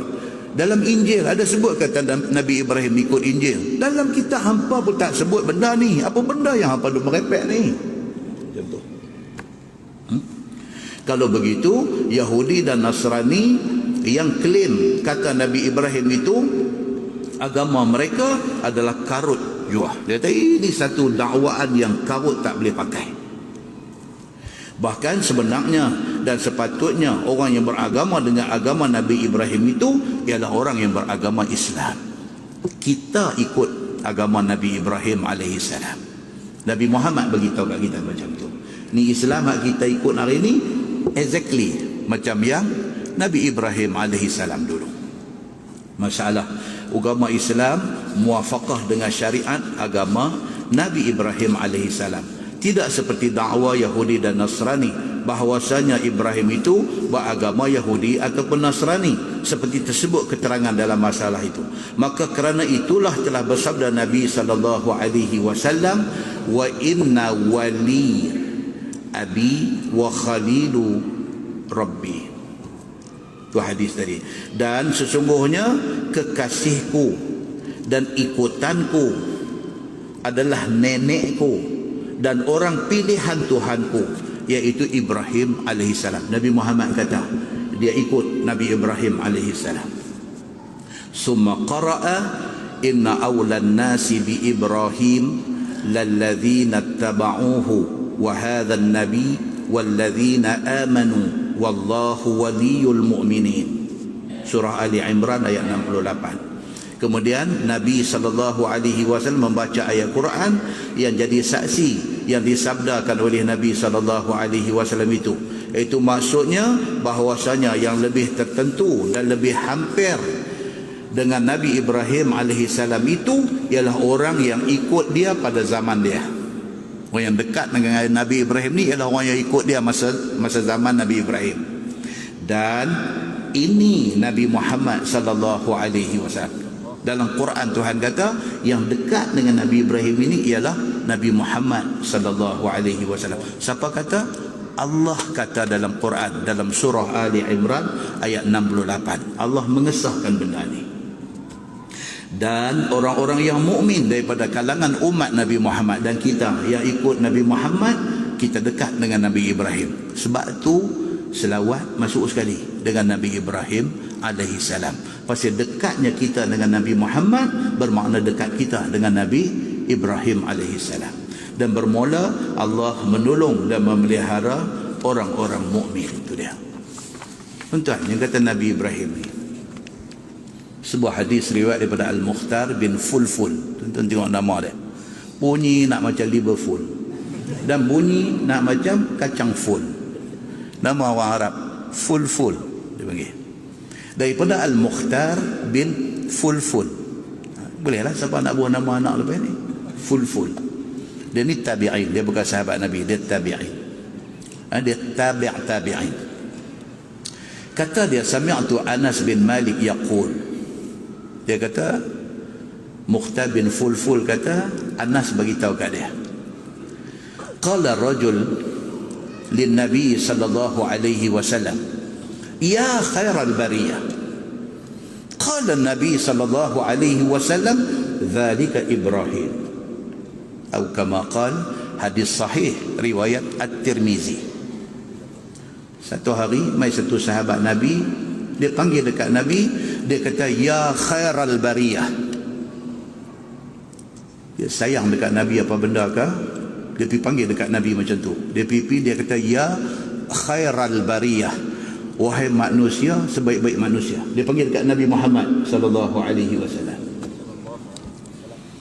Nabi jawab balik dekat orang yang panggil dia khairal bariyah, sebaik-baik manusia ni. Nabi jawab balik dekat dia, Nabi kata zalika Ibrahim.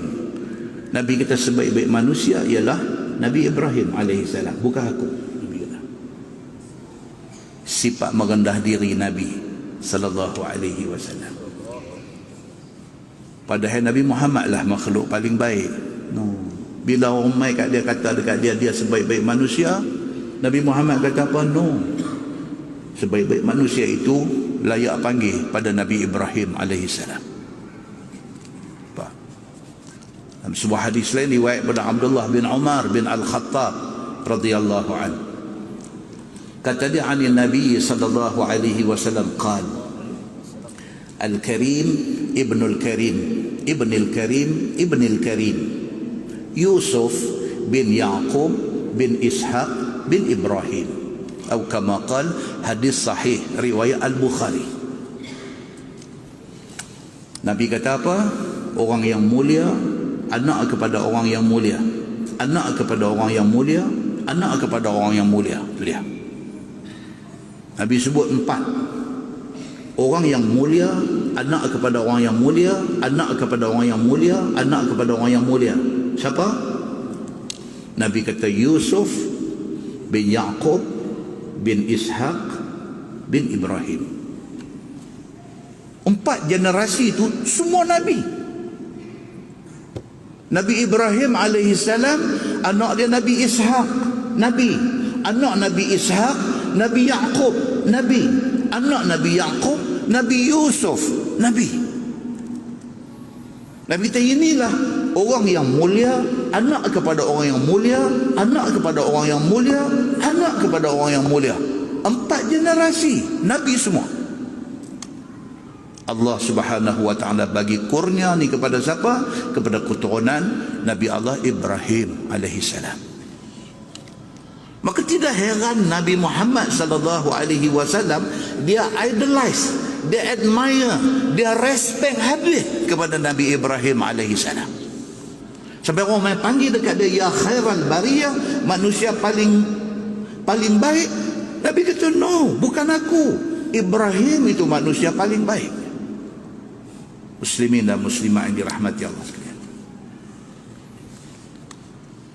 Satu orang sahabat bernama Abi Musa radhiyallahu anhu. Abu Musa ni nama dia Abdullah bin Qais. Sahabat Nabi. Dia wafat tahun 50 Hijrah. Dia kata wulida li ghulam. Dia kata satu hari aku dapat anak jantan, anak lelaki. Fa'ataitu bihin Nabiya sallallahu alaihi wasallam. Aku pun seronok dapat anak lelaki ni, dukung anak ni pergi jumpa Nabi sallallahu alaihi wasallam. Fasammahu Ibrahim. Nabi kata buh nama anak hang ni Ibrahim.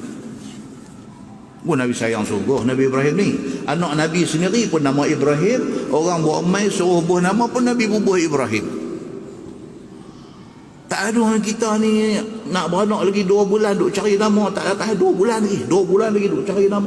Mesyuarat dengan bini setuju elok dah, persembah dekat tok wan tak setuju. Sat lagi apa tok wan bagi nama, bini dengan apa suami isteri tak setuju. Sat lagi duk apa semua okey, suami isteri setuju nama ni, tanya tok wan pun kata alright. Tanya ustaz kata makna tak elok pula dah. Ya Allah betul. Wah punya susah. Zaman Nabi, sahabat bawa anak pergi dekat Nabi, Nabi kata bagi nama Ibrahim. Cantik. Okey. Kemudian dia kata fasammahu Ibrahim. Nabi kata buah nama budak ni Ibrahim. Fahannakahu bitamrah. Kemudian Nabi tahnik dia dengan kurma. Ambil lenyek kurma apa semua. Kalau Nabi buah dalam mulut, Nabi ambil balik, sapu di langit-langit budak tu. Ustaz lah ni mana duk kedai rokok Marlboro apa semua ni, jangan duk pergi bubuh ustaz pun kena rokok umur panjang. Orang suruh tahnik dia pergi bubuh dalam mulut dia, budak tu tak ada anak besar. Dia ni bawa pergi anak dia dekat Nabi. Nabi kata buh nama dia Ibrahim. Lepas tu Nabi tahnik budak ni dengan kurma. Wa da'alahu bil barakah. Nabi doa keberkatan kepada budak ni.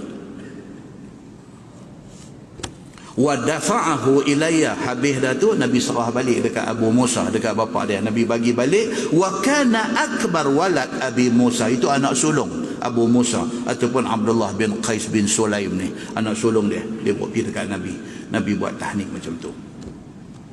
Muslimin dan muslimat yang dirahmati Allah sekalian.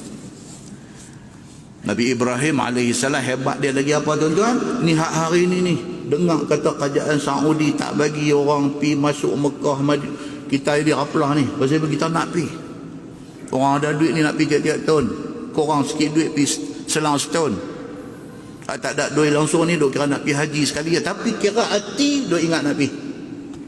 Mekah Madinah ni memang teringat nak pi. TV keluar aja gambar Mekah Madinah tambah bulan puasa ni, pi duduk depan TV ni duk tengok yang mata gelenang darah tengok. Dengan Mekah Madinah ni yang kata orang Islam ni.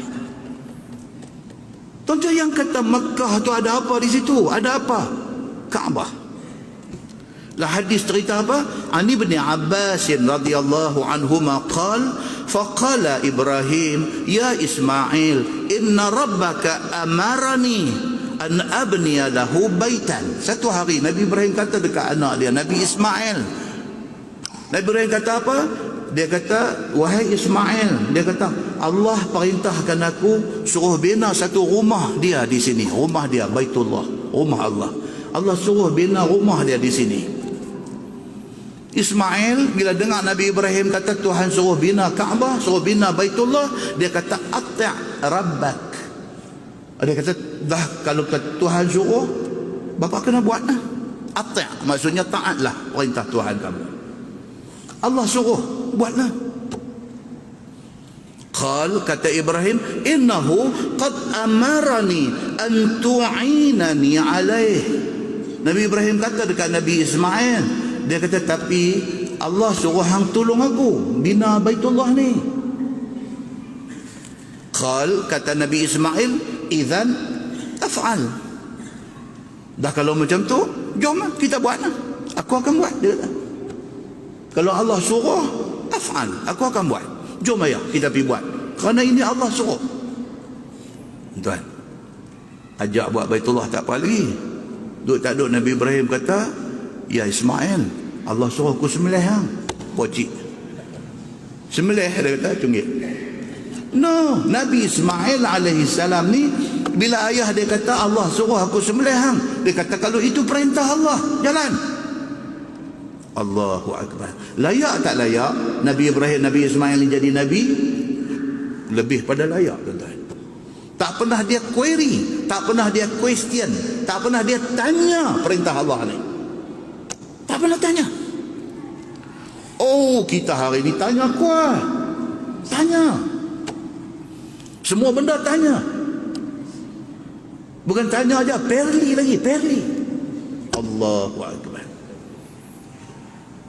Ni cerita tukang kerajaan.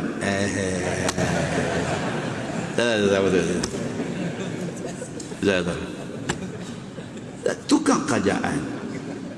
Sikitlah saya sebut. Pasal kadang-kadang hati ni rasa sedih juga dengan orang Islam ni. Dengan kerana tukang kerajaan ni piluk post masuk dalam Facebook, perli. Hampa dah dapat dah kerajaan dah ni, eloklah minggu depan buatlah hudud. Ini perli, tuan-tuan. Ini perli. Ini bukan kerja siapa-siapa, ini kerja orang Islam. Siapa pun, ini benda orang Islam. Hang orang Islam, hang pati cap apa pun, ini perintah Allah dalam Quran. Kita nak buat benda ni dengan cermat, dengan elok. Kita tak mau jadi kelang kabut, kita tak mau jadi havoc. Jangan duk perli macam tu. Kata minggu depan boleh buat dah lah wuduk. Apa benda ni? Yang perli ni pula ustaz. Allahu Akbar. Saya tak mau cakap, tapi cakap juga. Jangan tuan-tuan, jangan macam ni. Jangan. Tuan-tuan duk parti mana saya pun tak peduli. Tuan-tuan pun tak usah ambil tahu saya parti apa. Tak usah. Tapi ini Islam. Ini bukan soal parti. Ini soal agama. Ini soal Allah sebut dalam Quran. Ini soal Nabi sebut dalam hadis. Ini bukan soal politik. Ini bukan soal politik kepartian. Bukan. Benda ni bagi clear. Jangan kita ni duk tak mau sambung. Muslimin dan muslimat yang dirahmati Allah sekalian.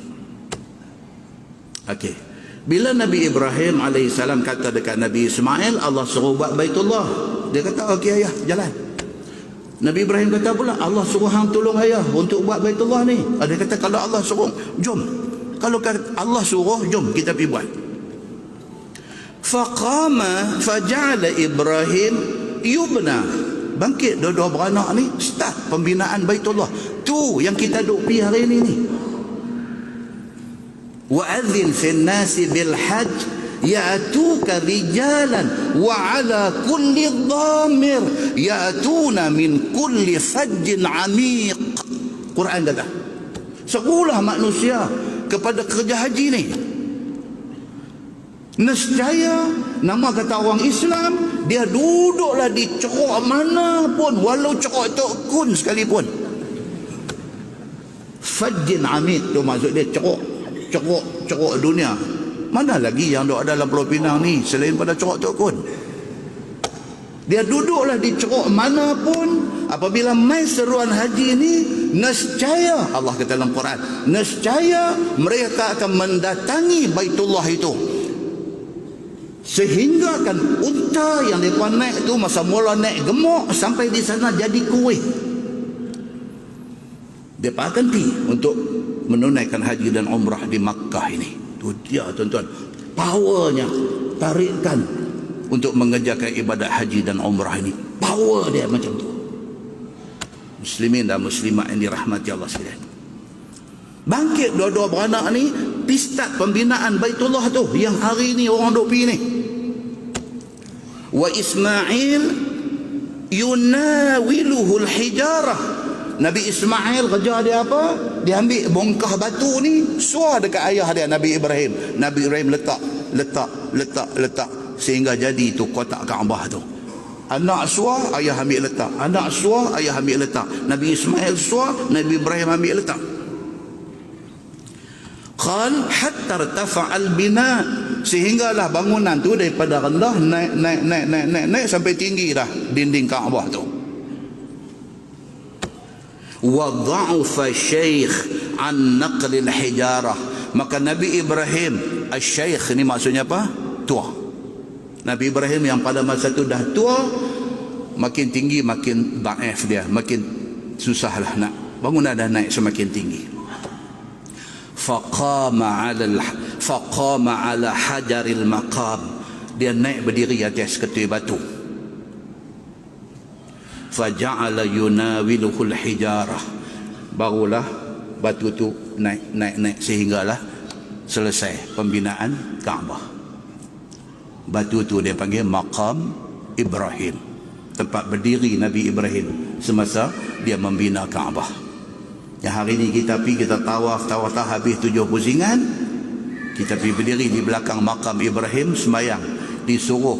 Disebut dalam Quran, suruh pergi sembahyang di belakang makam Ibrahim alaihissalam. Tu tempat dia berdiri di atas batu tu dulu. Tuan-tuan, cerita Islam ini cukup banyak berkaitan dengan Nabi Allah Ibrahim alaihissalam. Maka tidak heran Nabi Muhammad ni dia idolize Nabi Ibrahim ni sangat-sangat. Pasal apa? Pasal banyak cerita ibadat dalam Islam ni related dengan Nabi Allah Ibrahim alaihissalam. Dalam sebuah hadis dia daripada Sa'id bin Al-Musayyab radhiyallahu anhu, dia katakan Ibrahim sallallahu alaihi wasallam awalan nas dhayyafad dhaif. Sa'id bin Musayyib dia kata apa? Dia kata Ibrahim alaihissalam adalah orang yang pertama sekali. Dia pandai sikit kita ayat ni dia lari. Dia kata Nabi Ibrahim alaihissalam adalah orang yang pertama sekali memuliakan tetamu. Dhayyafad dhaif. Dhaif ni bahasa Arab. Kita pergi majlis-majlis rasmi kerajaan negeri, kerajaan apa, dia tulis ketibaan dif jemputan. Dif tu daripada bahasa Arab dhaif, dhayafa, dhaif. Plural dia dhuyuf. Dia yang kata dhuyufur rahman, tetamu Allah Tuhan Ar-Rahman yang duk pergi Mekah buat haji buat umrah ni. Dhuyufur rahman. Dhaif tu bahasa Arab, Melayu jadi dif. Kan? Yang main geng harum nyanyi ni jadi DJ dif. Itu lain tu. Baik. Dia kata apa? Kana Ibrahim sallallahu alaihi wasallam awalan nas dhayyafad dhaif. Orang yang mula-mula tunjuk dia ikram, dia muliakan tetamu, Nabi Ibrahim alaihissalam. Okey. Hari ni jaga apa COVID-19 ni. 19 kan 9? 19 tu ya. Kan. Kacau tuan-tuan, kacau. Sampai apa? Sampai nak salam pun takut. Sedangkan salam ini di antara cara memuliakan kawan, memuliakan tetamu, di antaranya ialah musafahah, Arab kata shake hand, salam. Wih, sampai dah jadi sampai mufti-mufti kena bincang. Macam mana cerita? Sampai ada yang sampai buat pengumuman, kata tuan-tuan muslimin muslimat yang dirahmati Allah sekalian, saya dengan rendah hati memohon kepada tuan-tuan untuk salam dengan saya. Takut. Okey. Dia melarat pergi lagi apa? Kalau sekiranya keadaan ni menjadi kritikal, mungkin sembahyang jemaat pun pakai sembahyang rumah ya. Pasal apa? Pasal tengok ke Saudi dah start dah. Sahabat kita ada yang baru balik umrah ni, pada tag saya masa duduk ada di sana.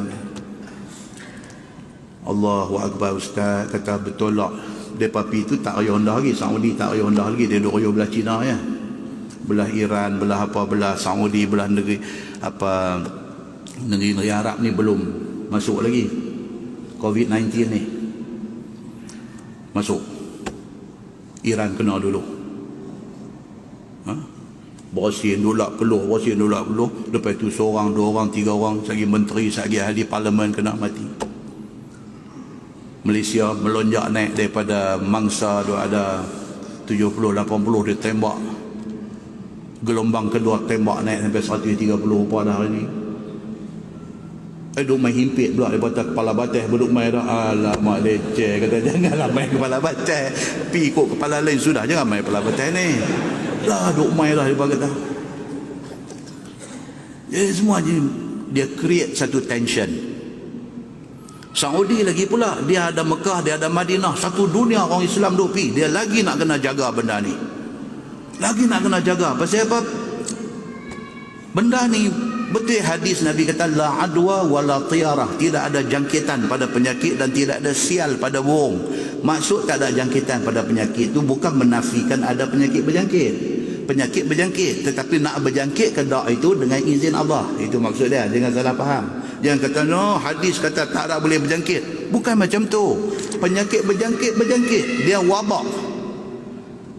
Daripada epidemik, wabak setempat dia menjadi pandemik. Wabak sampai satu dunia kena, dia dah jadi pandemik. Ini berjangkit. Tapi nak berjangkit ke tak tu, itu atas izin Allah. Itu kena faham. Okey. Dalam keluarga ada seorang kena demam campak. Demam campak ni berjangkit. Tapi pelik dalam rumah tu, seorang kena demam campak, dua orang kena, lepas tu 5 orang tak kena. Padahal duduk dalam rumah tu makan minum sekali apa semua, tapi 5 orang tak kena. Kita nak terang kata 5 orang ni antibody dia kuat ke apa, itu teranglah, tak apa, tak ada masalah. Tapi tak berjangkit tu kerana tak diizinkan oleh Allah berjangkit, maka tak berjangkit. Tapi kita kena ada precaution, kena ada langkah berjaga-jaga. Oleh kerana benda ni membahaya, kita kena jaga. That's why kerajaan Arab Saudi dia jaga benda ni. Now mereka dengan duk buat macam-macam, mereka cuba untuk nak mengurangkan orang masuk, mereka dengan duk berubat dengan apa, cuma dia jadi havoc, dia jadi kelang kabut. Ada orang yang pergi nak buat umrah, masuk ke Madinah, daripada Madinah nak mai ke Mekah, singgah di Bir Ali. Dah di Bir Ali, dah pakai kain ihram, dah apa, dah niat dah nawaitul umrah wa ahram tu biha apa semua cantik, naik bas sampai sekat jalan dia tahan tak pergi masuk. Kalut lah macam tu, dia tahan, dia tak pergi masuk. Hak geng driver bas cerdik sikit, dia ada driver cerdik, ada driver yang tak apa cerdik pun dah. Hak cerdik ni mungkin dia orang sana ke dia apa, dia kata tak apa-apa, dia buat lagu ni, dia nak cakap Melayu, nak cakap Arab tak hati, dia buat lagu tu, waktu dia power steering, dia kena masuk kampung mana betul, dia pun pakat duk tengok macam semilai karin duk lambat tu, duk tengok di luar ni apa ni nak pergi mana, dia duk ronda kampung Arab. Satu sahabat cerita, dia main tak malam ni tu, dia kata duk tengok atas habis Ustaz, dia kata tengok ni mana ni jalan ni, bukan highway dah ni, dah masuk jalan kampung. Dia kata Ustaz, jalan nak kami lalu ni, dia kata lebih kurang jalan lunai nak main Tasik Kelurong. Dia kata arah kuda, dia tak sebut arah kuda, dia kata lunai nak main Tasik Kelurong, arah kuda lah tu. Dia kata duk main kot tu Ustaz, dia kata tengok ni apa ni, nak pergi mana ni, Arab ni nak bawa pergi mana, tak tengok nampak menara Masjidil Haram. Itu ada daripada cerdik lagi. Dia pelepas roadblock polis ke apa ke dia ada, dia boleh menggelecek kot tu kot ni.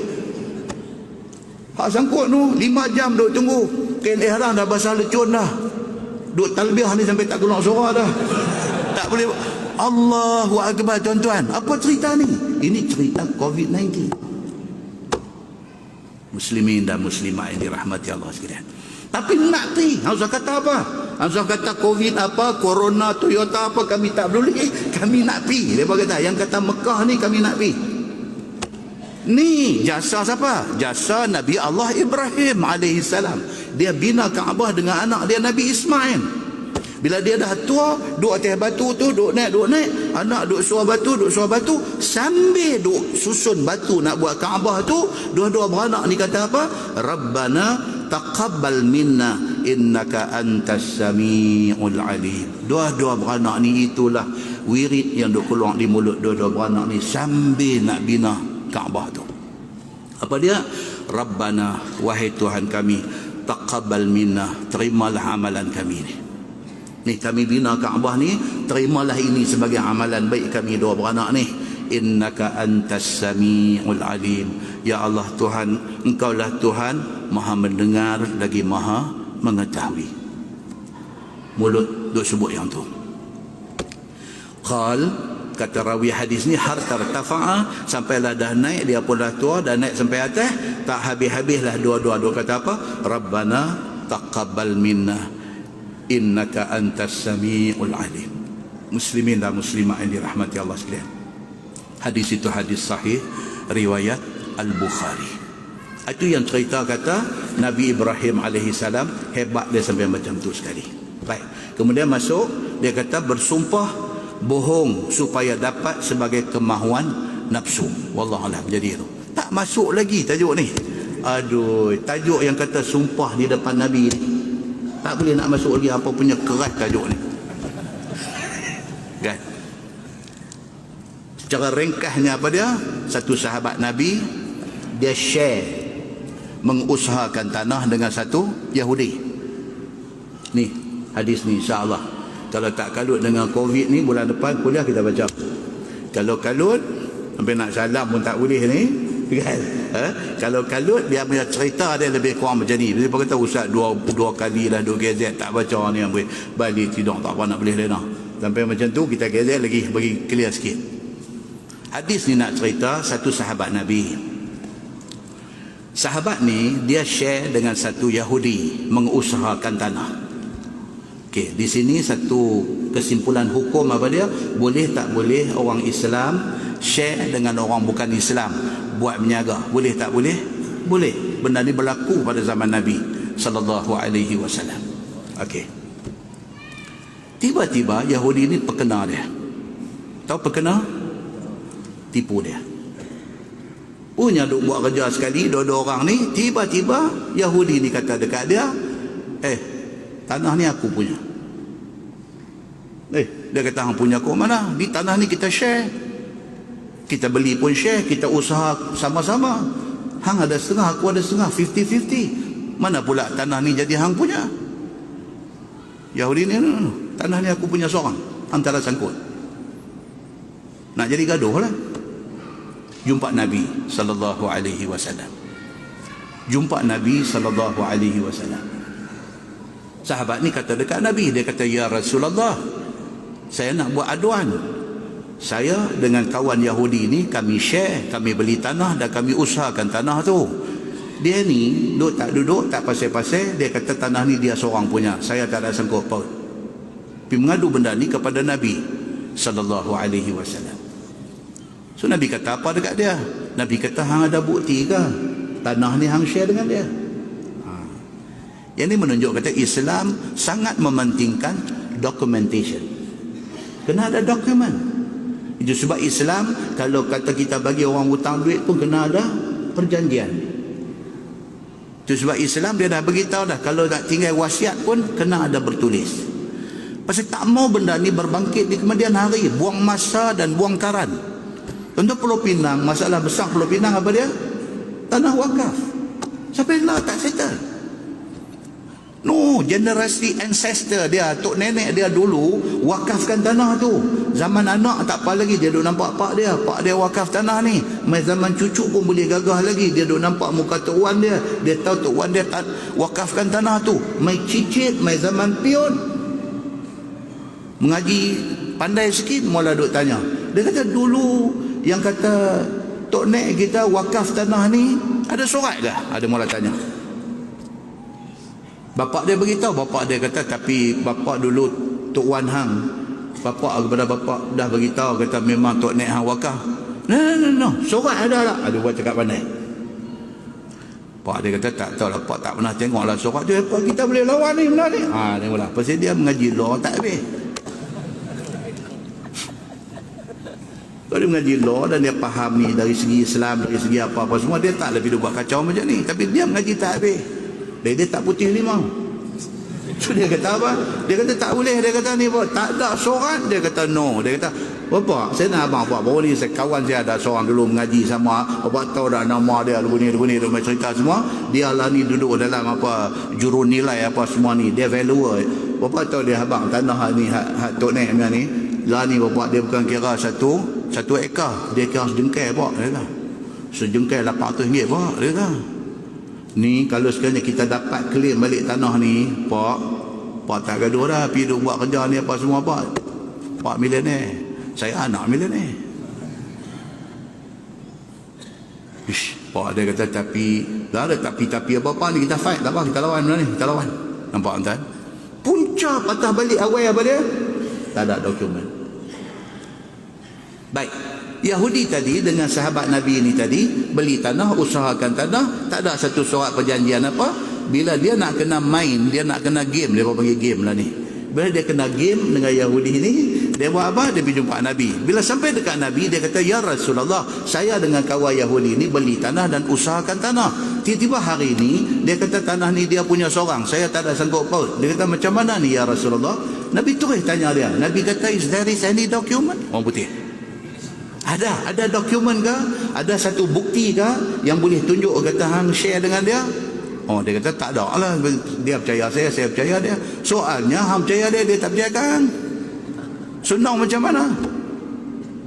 Oh, dia kata susah lah, memang tak ada satu surat bukti apa, tak ada lah. Nabi kata tak apa, panggil Yahudi ni main. Nabi tanya Yahudi ni berkeras di depan Nabi. Dia kata tanah ni saya punya, dia ni tak ada kena mengena. Yang dia duduk main tolong aja, dia tak ada kena mengena. Tanah saya, usaha ni pun saya. Dia ni naik angin lah. Dia kata ya Rasulullah, dia bohong. Nabi kata dekat Yahudi ni apa? Nabi kata, hang sanggup tak bersumpah dengan nama Allah, apa yang hang kata ni betul? Hang sanggup tak? Yahudi kata okey, no problem, boleh sumpah. Dia memang tipu tapi dia berani bersumpah. Ni dia nak cerita tadi.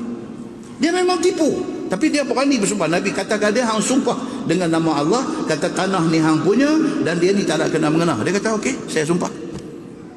Sahabat Nabi ni bila dengar lagu tu menyala. Marahlah. Menyalalah dia. Dia terus challenge Nabi, dia argue Nabi. Dia kata ya Rasulullah, macam mana ni? Oh, kalau main haji sumpah lagu ni jenuh. Dia kata dia ni Yahudi, dia mana takut dekat Tuhan. Dia kata dekat Nabi, dia ni Yahudi, dia ni mana takut dekat Tuhan. Kalau setakat suruh dia sumpah, lepas tu tanah ni jadi hak dia. Oh, dia kata tak boleh macam ni. Dia duduk main angin tak tentu punca. Nabi kata apa kat dia? Yang tu bulan depan tu. Yang tu bulan depan tu. Nabi nak settle macam mana ni kes ni. Tuan-tuan ingat senang jadi hakim ni, ingat senang kan? Okey, rentetan daripada kes ni dia akan bincang beberapa masalah cabang. Adakah sumpah ini valid di mahkamah? Sumpah ni adakah diterima dan dipakai? Dia akan ada perbincangan dia esok ni. Sambungan daripada tu pula dia akan mai juga kat kita cerita pula tentang apa? Tentang berlaku pada zaman Nabi SAW. Sahabat yang saya sebut dah bulan lepas, ni kuliah akan datang. Dia balik-balik rumah, tengok satu jantan duduk atas badan bini dia. Ada 2 hadis tentang benda ni. Ni tengok Allah, dia kata. Yang satu hadis ni, Uwaimir ni, dia tak boleh terkejut tengok bini dia boleh buat macam tu. Dia pergi jumpa satu sahabat lain. Ni, dia kata aku nak tanya hang Zat, kalau sekiranya kita balik-balik tengok bini kita duk berzina dengan satu lelaki lain, kita tengok Islam kata kena buat main 4 orang saksi, nak pergi cari saksi, depan ni pun settle dah lah. Soalnya aku tengok I witness benda ni dengan mata bini suruh buat macam ni. Kawan yang dia pergi tanya, dia pun naik gelabah juga lah. Dia kata ya ni kena tanya Nabi ni, ambil tanya aku pun kacau ni. Hang tolong pergi tanya Ustaz. Dia geram. Dia pergi tanya Nabi SAW, kawan ni pergi tanya Nabi. Dia tanya Nabi, Nabi tunjuk reaction, tunjuk muka kira marah dan tak suka dengan benda ni. Nabi tak jawab, Nabi pergi betul. Jadi balik mai, kawan yang menghadapi masalah isteri berzina, dia tengok ni, dia pergi jumpa kau ni, dia kata, tanya lagi Nabi. Nabi kata apa? Dia kata, aku tak mau tanya dah, dia kata. Nabi marah dengan aku sekali, dia kata. Oh, dia kata, mana boleh macam ni, benda tak selesai. Dia pergi jumpa Nabi. Dia kata, ya Rasulullah, saya balik, isteri saya macam ni. Nabi tak jawab dekat dia sehingga turun ayat Quran. Dan dibaca insyaAllah. Dan kemudian berlaku yang dikatakan li'an. Tak kira siapa pun, kalau tuduh orang berzina, tak boleh bawa 4 orang saksi sebat 80 kali. Kita tuduh orang lain ke, kita tuduh bini kita ke apa ke, tak boleh bawa 4 orang saksi, kena atas belakang 80 orang. Bagi kes suami tuduh isteri, tak boleh membawa 4 orang saksi, dia bagi satu jalan lagi, dia panggil li'an. Laki kena pergi depan hakim, pergi bersumpah depan hakim, isteri saya berzina, isteri saya berzina, isteri saya berzina, isteri saya berzina. 4 kali kena sebut sebagai ganti kepada 4 orang saksi yang tak ada tu. Sebelum dia sebut sumpah kelima, hakim kena interrupt, kena selit masuk. Hakim kena kata dekat dia, ittaqullah, bertakwalah kamu kepada Allah sebelum kamu sebut lapas yang kelima ni. Sebab lapas yang kelima tu dia kena kata apa? Kalau sekiranya saya bohong, saya saja fitnah bini saya, laknat Allah menimpa saya. Sebelum hang kata perkataan ni, hang bertakwalah kepada Allah. Hakim kena sebut kat dia begitu. Kalau dia langgar juga, dia sebut juga, dia sebut kata apa yang dia kata ni betul, memang bini dia berzina dan saya sedia menerima laknat Allah. Apa akibat tu yang kata sedia terima laknat Allah itu, apa akibat dia? Ada disebut dalam hadis yang kita akan baca insya-Allah. Satu kes lagi, seorang sahabat sama juga kes, dia pergi tengok, balik rumah bini tengah berzina dengan orang lain. Dia pergi mengadu kepada Nabi SAW. Nabi dengar pengaduan ni, lepas tu Nabi kata, tak apalah, dia kata, benda ni dia pun tak boleh bawa saksi, tak boleh apa, dia kena buat sumpah li'an, sumpah laknat. Tetapi Nabi kata, tetapi kalau anak yang beranak keluar esok ni, kulit dia color apa, rambut dia lurus ke rintin, badan dia macam mana, Nabi kata jelas itu anak dia, bukan anak zina. Tapi kalau anak yang keluar mai esok ni, kulit dia macam ni, rambut dia rintin dan betih dia kecil, Nabi kata jelas perempuan ni berzina. Nabi kata begitu dalam hadis sahih, tuan-tuan. Beranak mai, bulan depan juga apa jadi budak. Dia duduk mai tergantung macam tu kan. Beranak mai, Allah boleh tengok serupa macam pak dia betul ke, serupa dengan syekh tadi ni, Gerenggo tadi ni kan. Macam ni dia mai ekoran daripada cerita sumpah ni. Kemudian dia akan bincang dalam kuliah yang akan datang insya-Allah, sumpah ni elok buat di mana. Elok, kalau kata sumpah ni elok buat di mana? Di Masjid Abdullah Fahim ke ataupun di Dewan Millennium? Tu pun bulan depan dia mai. Dan cerita tu seelok-eloknya sumpah ni buat di mana. Dia ada cerita semua dalam bab ni. Tuan-tuan, saya nak abang satu pada saya dan pada tuan-tuan semua. Islam ni cantik, tuan-tuan. Cantik yang kata agama Islam ni. Daripada sebesar-besar topik sampai dah sekecil-kecil topik, ada dalam Quran, ada dalam hadis Nabi sallallahu alaihi wasallam. Oh, tuan-tuan, kalau kita tak mengaji agama kita sendiri, kita tak mengaji, kita duk rasa kita duk semayang 5 waktu, duk pergi masjid, duk pergi surau semayang ni cantik dah, mengaji mata yang rugi, tuan-tuan. Kita mengaji ni Masya Allah, kita kata ada rupanya benda ni dalam, rupanya Quran ada cerita benda ni, rupanya hadis Nabi ada sebut benda ni. Baru kita tahu agama yang kita pilih ni memang inilah agama yang Allah terima, dan kita tak pernah silap di dalam memilih agama kita. Nah, kita tangguh dengan tasbih kafarah dan suratul Asr.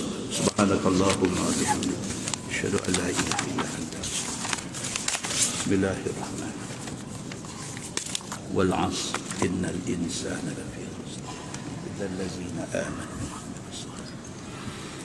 wa tawassaw bil haqq. Allahumma salli ala Muhammad wa ala ali Muhammad. Bismillahirrahmanirrahim.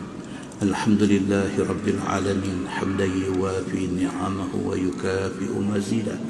يا ربنا لك الحمد كما ينبغي لجلال وجهك الكريم وعظيم سلطانك. رضينا بالله ربا وبالإسلام دينا وبمحمد نبيا ورسولا. اللهم افتح علينا فتوح العارفين وارزقنا فهم النبيين بجاه خاتم المرسلين. اللهم فقهنا في الدين وعلمنا التأويل واهدنا صراطك المستقيم. اللهم أرنا الحق حقا وارزقنا اتباعه وأرنا الباطل باطلا وارزقنا اجتنابه. اللهم اجعل جمعنا جمعا مرحوما وتفرقنا من بعده تفرقا معصوما. وصلى الله على محمد وعلى آله وصحبه وسلم والحمد لله رب العالمين. السلام عليكم.